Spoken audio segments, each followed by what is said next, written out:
This is my visit to Nyman's garden. The creators and last owners were by the name of Messel. The Nyman's name comes from Robert Nyman, I probably pronounced that wrong, who owned the property in the early 14th century. This is the first National Trust property on this tour. It was taken over by the National Trust in 1954.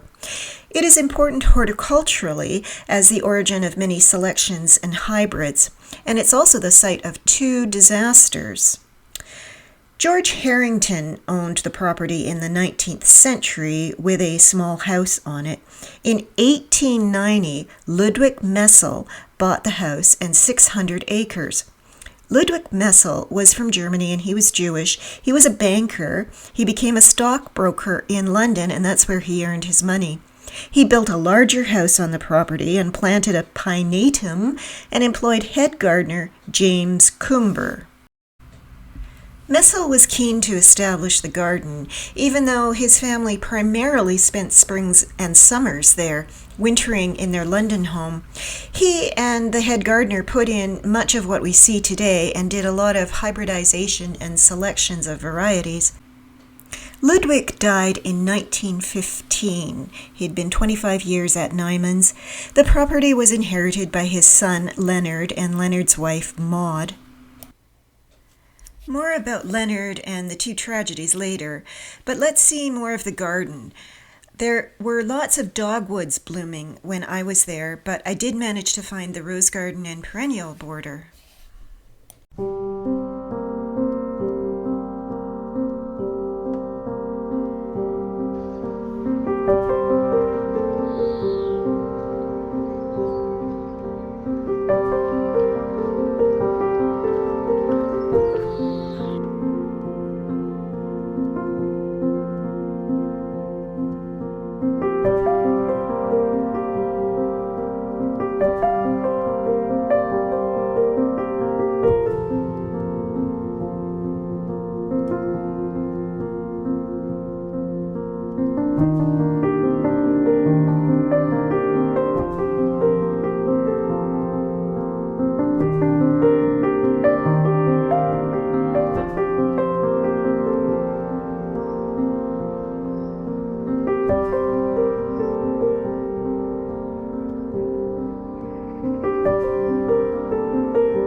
Leonard, although in the military, doesn't seem to have worked making the cash that his father did. He did, however, spend it, and he tore down the house, building a picturesque mock medieval stone and wood mansion. Maud wanted a new house, and it was finished in around 1928. Then in 1947, the house caught fire. There were building material shortages due to the war, and the decision was made not to rebuild. The part that was saved was fixed up, and the rest was just left.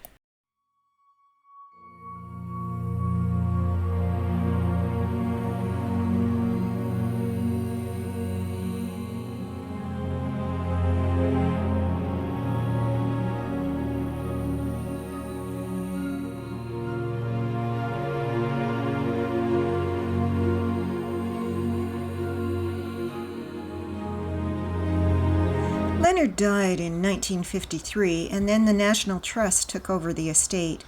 They are one of the largest landowners in England, and when estates are taken over by National Trust, it seems to often have an allowance for living family members to stay in the house.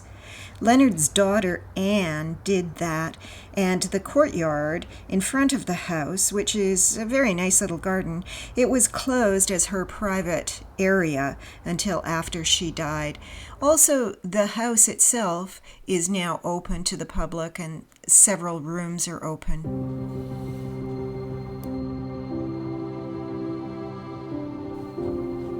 The second tragedy for Nyman's happened in October 1987 when a large storm went through. It damaged much in the garden and it blew down 486 trees, many of them in the pinetum that Ludwig had planted.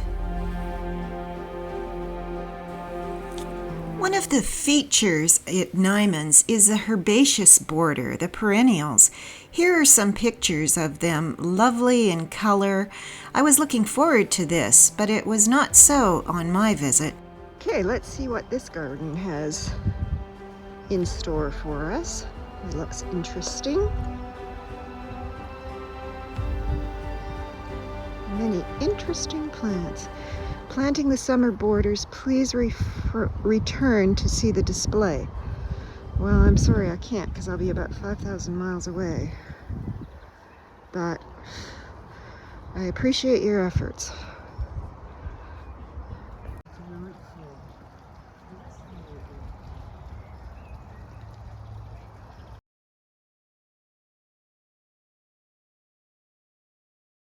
Now this is Cornus cusa, Madam Butterfly.